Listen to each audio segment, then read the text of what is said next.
independent energy investment. So we've been talking about the grid a lot. So when the temperature gets too hot, high demand, as well as excessive heat, we'll see power grids fail. I was reading recently, South Australia and Victoria are both at risk of power grid failure. So we need to get ready. So if you have wealth, set up solar or wind energy for your property, and neither are perfect. Nothing is perfect.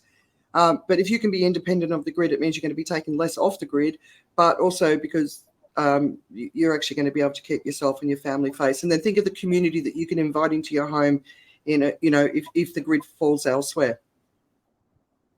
So Andrea, when we speak about communities, right, the other thing that comes up is affordability. So we also need to start thinking of independent energy for communities where it's really not affordable for some individuals to make investments in solar or wind energy. So come together and agree where you should set up independent energy sources and aircon units, ensuring there is enough to support everyone in the community. We do understand that sometimes affordability could be a question. We've got to be pragmatic about these issues. Now, this will provide the whole community with a place to cool down, and it could save life. This is not the time to say that this is my space, that's your space. So if communities can fund this together, there's a greater chance of having it ready to go when higher temperatures hit. This is not an area to delay. We really need to start looking into this. And if you really have wealth, if you can do this, companies can come this to do a CSR, help the community make this investment, make this happen.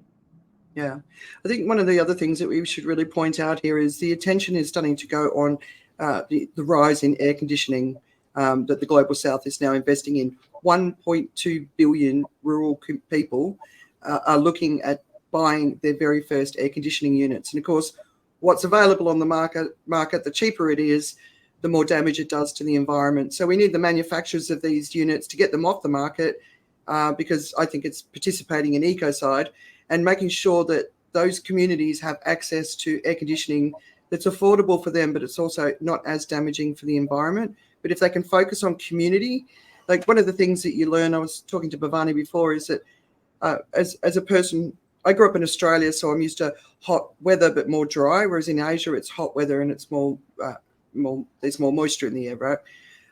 This last April, so February to April, I saw a lot of people from this region really struggling with heat for the first time. So when people in this region are struggling with heat, you know that we've got a problem. It's a lot hotter. Uncommon courage.